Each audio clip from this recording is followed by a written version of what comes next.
Hey everybody, welcome back again to Ken Tamplin Vocal Academy, where the proof is in the singing. I'm continuing a series, and the series is taking isolated vocal tracks or solo raw vocals and doing a tutorial and an analysis and even some of the recording process to give you guys a flavor of how all this stuff was put together to kind of put some flesh and blood on this stuff, because I feel like we just sort of, mystify, oh my gosh, there are these artists out there, we could never attain this level of amazingness. And maybe not to some degree, but there's certain things about it I think that you'll find interesting. So with that said, let's get started. But before we do, please like and subscribe to my channel. That'd be really cool. I have a singing course. The course is called How to Sing Better Than Anyone Else. You can find it right here at kentamplinvocalacademy.com. I also have a singing forum over there. It's free, and you can check it out if you're interested in singing, if you're already a decent singer, or you want to get really, really good at singing. Again, we have about 20,000 people over there talking about all these great artists and how to get great so that you can get great. All right, so I want to get started. The song is Billy Joel. The song is called Honesty by Billy Joel, and I want to do a little bit of backdrop on what I think about when I think about Billy Joel. Now, I've done what makes this artist great, and I've done other stuff I think about Billy. But one of the things I want to encourage you guys is, as we're going through this, there's a lot that goes into artistry. And the very first thing that comes to mind for me for Billy is just that, artistry. He's a true artist. And you could tell that by his songwriting, by his lyrics, by the way he composes things. He spent a long time on it. It wasn't just 4 chords of him kind of bashing it out. And he didn't, he didn't, sleep his way to the top. That's for sure, at least not that I'm aware of. And so what we find is we find a lot of emotion in Billy. I've heard he has some anger issues, which is a bummer. I know about his alcoholism. I know about, early on him kind of dissing his band and leaving his band high and dry, and him just going on doing his own thing, and maybe he should have brought those guys with him, or at least taken care of them to some degree. So there's certainly an aspect of being a flawed human being, and I want to say that right out front. But I also want to say too, I can't imagine what it would be like to have a song, to be called the Piano Man, and to have a song called Piano Man, and have it not be, that's the very song that you're known for, and have that song not chart very well. I don't know if you guys know this or not, but here we think of, sing me a song, you're the Piano Man, right? And that song didn't do that well, right? Isn't that weird? In fact, a few of his early on pieces of music that he might even claim some of his best work, didn't do that well at all, and he got so frustrated he just didn't even want to write anymore. In fact, I think it was in the early 90s, around 93, he just said, forget it then, I'm just, I'm done, doing this. In fact, he was even offered a tour with Elton John at one point. That would have been a really cool tour, and he declined because he was so stressed out over his life, over overworking, over music not going the way he'd hoped it would. So there, you hear all that in his music, and I know this is a long intro, but I think he deserves it. So, and also when I think of Billy Joel, I think of kind of like, I want to use the word Jersey boys, but I think of a guy who, I know he was Jewish, and I know he grew up in some hard times. I know he was, had a lot of bullying, early on in some Jewish neighborhoods and whatnot, or neighborhoods as being Jewish. I guess he grew up in the Bronx and then kind of born in the Bronx, or early on in the Bronx, and then on into Rhode Island is where he spent a lot of his time. But my understanding is that he was, kind of picked on a lot. And so I think the bullying thing goes way back. But I'm trying to imagine a young Jewish kid growing up in the Bronx and Rhode Island, with kind of a theater sounding background. So his music sounds very theatrical, very songwriter. He's not like a singer's singer. So a lot of people, even though his stuff might be kind of hard to sing, he's not necessarily a singer's singer. And yet at the same time, some of the compositions that he wrote were pretty complicated. They had a little bit of doo-wop in it. They had some kind of quartet-like stuff in it. They had some theater, like when I say theater, I mean like Broadway kind of theater stuff. And yet his writing was so honest, dare I use that word, that I found it really fascinating, because he kind of wore his heart out on his sleeve in a lot of stuff, and was very transparent. And we don't see that from a lot of artists. I mean, we see that from, Annie Lennox from the Eurythmics and people like that, but it's not a very common thing to do, because you find that people kind of write about other people. And by the way, I don't mean, writing songs like Shake It Off and talking about your boyfriend so they all diss you in the end. To me, that's not wearing your heart out on your sleeve, okay, if you guys know what I'm talking about. So, but anyway, so I want to get back to Billy. So his extraordinary lyrics were also very historical. Of course, we didn't start the fire and all that. Yes, but my understanding too is that he considered even being a history teacher, which I think is interesting because that really reflects in his music. So he runs really deep, not just in compositions, that he also incorporates jazz in a lot of his chordal structures and stuff. So I know I said a lot of intro on this, but I really think Billy deserves that because at one point in his career, he was one of the greatest selling artists of all time. And I think that's really interesting coming from a singer-songwriter, guy that just kind of plays piano. At one point, he moved to Los Angeles incognito because of a failing career. And, that's, I think, where he wrote the song Piano Man. He just feels like he's, stuck in LA doing nothing. And then finally, he got signed to a couple labels and his career took off. But I think that's a real important point for all of us, too, is we're discouraged and we think, I'll never make it or this, that, or whatever. He had to go through a lot to get to where he is. So I don't want to excuse his anger issues. I don't want to excuse any of his infidelities or his alcoholism or any of that, but I could certainly see where a lot of the pressure of the music business drives people towards those things, and it really showcases, unfortunately, their humanness and maybe even their not being so great of human beings at certain points in their life, okay? But we appreciate the music that he's done for us so that we can appreciate his artistry that has done positive things for people. All right, here we go. If you search for tenderness, it isn't hard to find. You can have the love you need to live. Now, right there, you can have the love you need to live. First of all, he starts out real sensitive, right? On the word live, he's flat. Now, you would think that one of the most epic singer-songwriter performances of all time, that all this stuff would be absolutely spot on. But what I love about this as artistry, and I don't care if we're listening to Elton John like we just talked about, I don't care if we're listening to Freddie Mercury, we see carbuncles in their music, in their singing, in their performances and stuff. He surely could have done it again and done another take. He chose not to for whatever reason, or maybe that was good enough for him. But I want to emphasize that along the way to put in, again, some humanity and some humanness on him. So as we listen to him, we're going, oh, wow, what a trip. So let me play this again. Listen closely. Check it out. Here we go. If you search for tenderness, it isn't hard to find. You can have the love you need to live.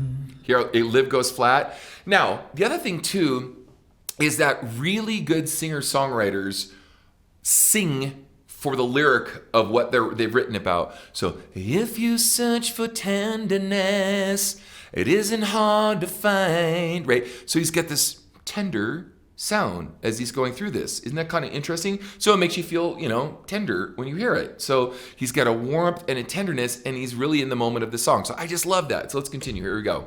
Next verse. But if you look for truthfulness. Now, by the way, if you look, he's not even spot on his pitch. But if you look, it's kind of spotty, right?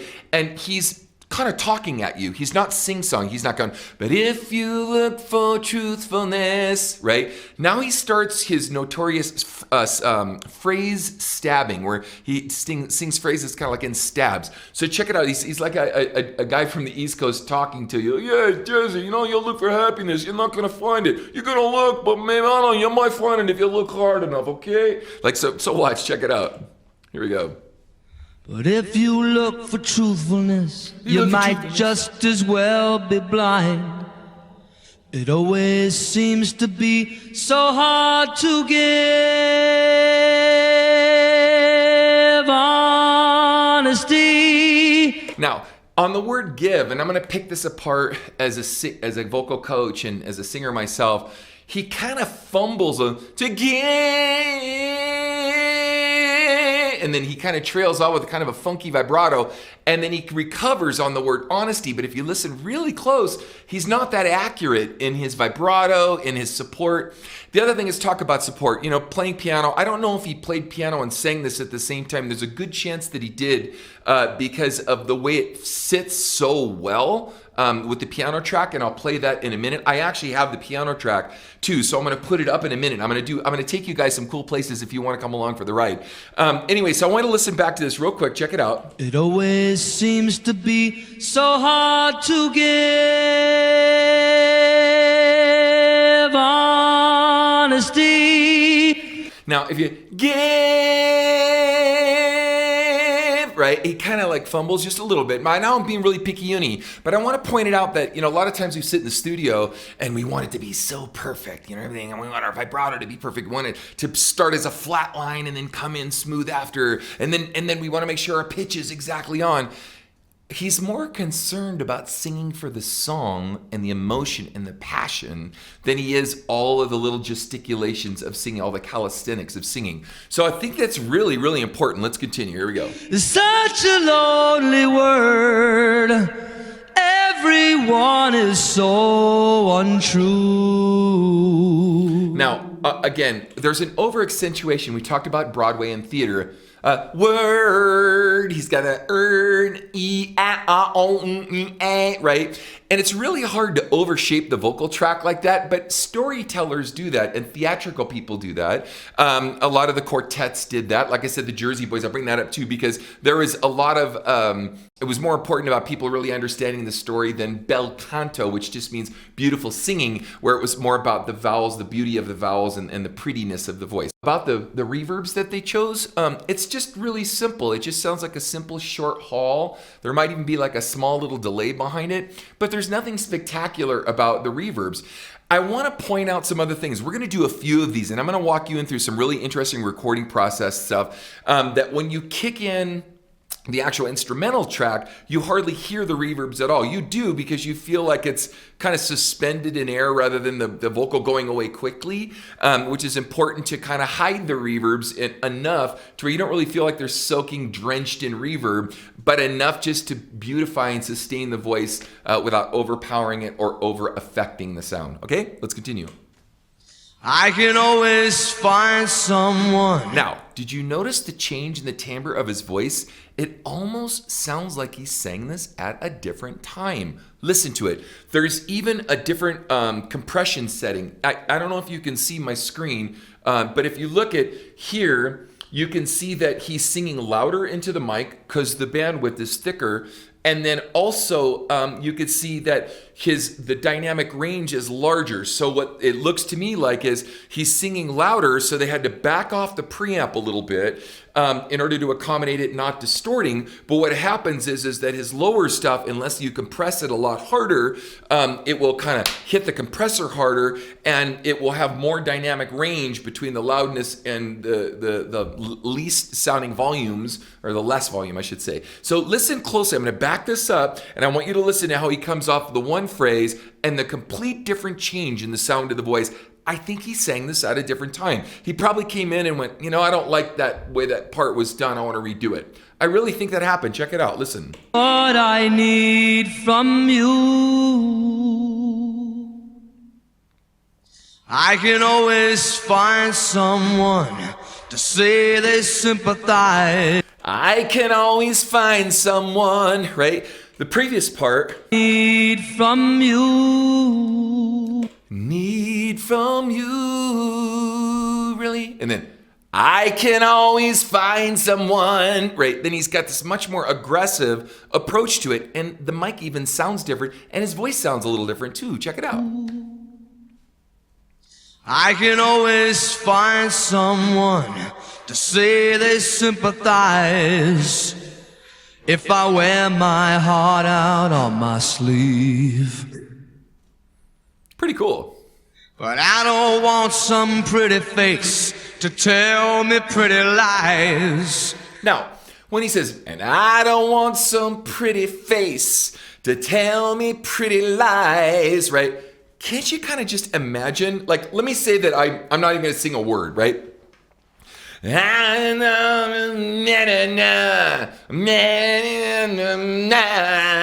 Right? I almost kind of told you what I was thinking without saying a word. Isn't that interesting? And if you listen back to it, then when I add the words, it really accentuates and highlights what he's saying. Listen to it again. It's like, you can tell there's like, I don't want it. You can really sense that in the way he's singing it, and then the lyrics just complement it. Check it out. But I don't want some pretty face to tell me pretty lies. All I want is someone to believe.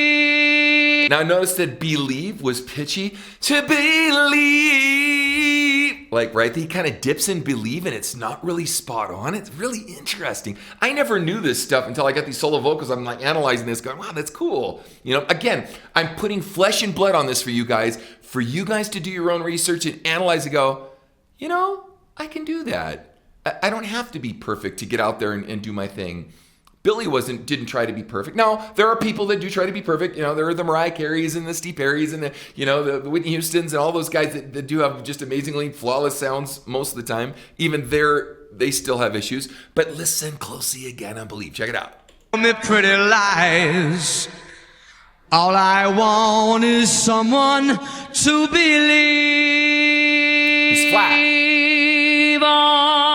Honesty. Now, you can even hear too, as he lets go of the phrase and he goes into the word honesty, he starts to give up the breath a little bit, and then he realizes he has to, honesty. He has to kind of really tuck in that sound to bring back the breath, to give him strength, to finish the phrase, and then finish it, well, with vibrato. Check it out. Honesty. You hear him pulling in? It's such a lonely word. Yeah, such a lonely word. Right, and then he kind of digs in a little bit to get to those notes.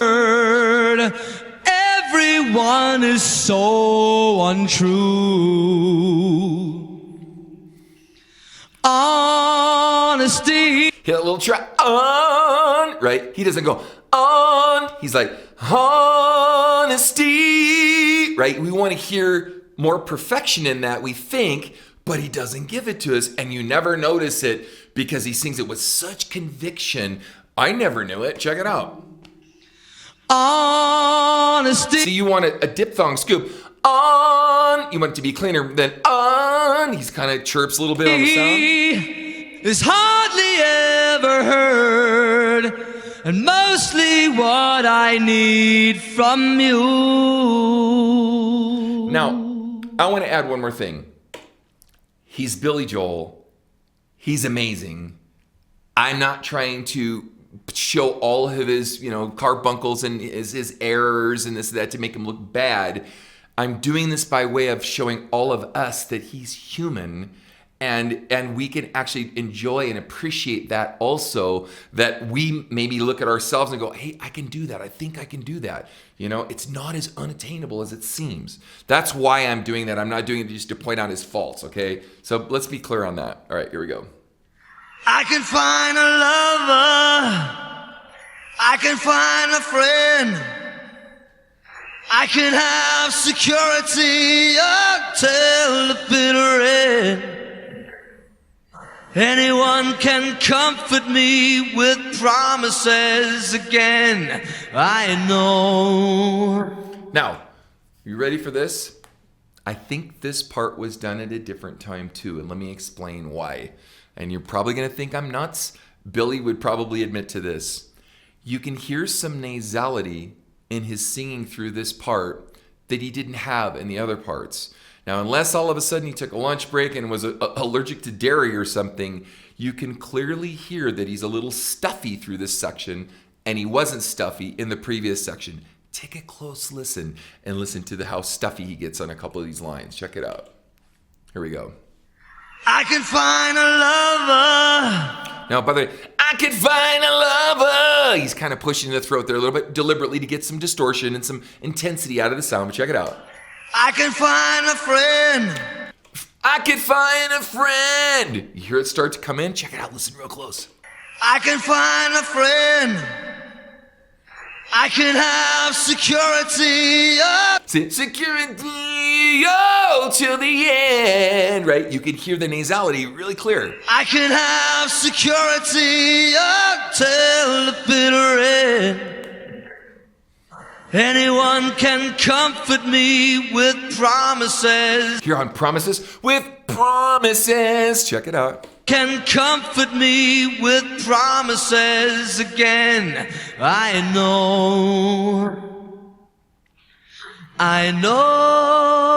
Whoa, whoa.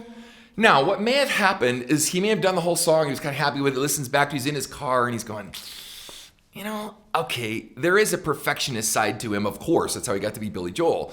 And he says to himself, I don't know, I'm just going to drive by the studio right now. I think I can do that better. You guys ever do that? I do that. I know for myself. But anyway, I thought you guys would appreciate that. Little nuances, man. You'd never know this stuff unless you had these tracks like this to nitpick, right? So check it out. When I'm deep inside of me, don't be too concerned. I won't ask for nothing while I'm gone. I love it. While I'm gone. It's like Carol Channing meets Liberace meets just flamboyance. It's pretty funny. But when I want sincerity, tell me where else can I turn? 'Cause you're... Tell me where else can I turn? You can hear that. So where does that come from? Usually the nasality of that comes from the sinuses dripping down into the cord and him clearing his throat. It further proves that at least this part of the song had, if he didn't do it at a different time, then something happened where, I don't know, something happened. That's all I can say. Where else can I turn? 'Cause you're the one that I depend upon. Did you hear him kind of depend upon? Right? He kind of chirped a little in the throat there again, too. That I depend upon. Honesty. Right? He couldn't hang on to the vibrato. Honesty. Right? He couldn't hang on because it wasn't well supported. And I talked to you guys a lot about this. You can hear him give up the breath a little bit, and he couldn't stick it in his stomach long enough to hold that phrase to maintain a clear, clean vibrato to get to the end. Now, it's still epic, timeless, awesome, but it's interesting to hear all these different things to go, I never knew that. I never knew there were all those little things. Now I'm going to put the track up, and you're not going to hear this stuff anywhere near in the same way, but let's take a little listen to this. Check it out. And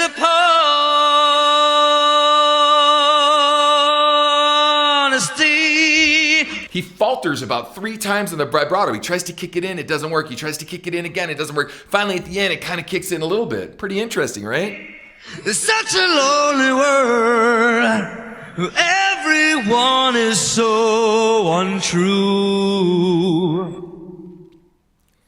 Honesty is hardly ever had, and mostly what I need from you. I love the Dio. Hardly ever had in the night with the rainbows. And mostly what I gotta hear that again. is hardly ever had, and mostly what I need from you. Awesome. Now, I'm going to break into the next section here. I'm going to add the keyboard track, and I want to kind of, put it in there so you could see where all this other stuff I just talked about kind of goes away. You just remember the song, and you remember how it all fits together. But so check this out. Here we go. If you search for tenderness, it isn't hard to find. You can have the love you need to live. By the way, all those beautiful jazzy changes, right? It's kind of like jazzy theater or something. Anyway, I could finish playing the rest of the song, but you guys get the point. Hopefully this was very helpful, very informational. I got a lot of these coming up, and definitely check out my next video.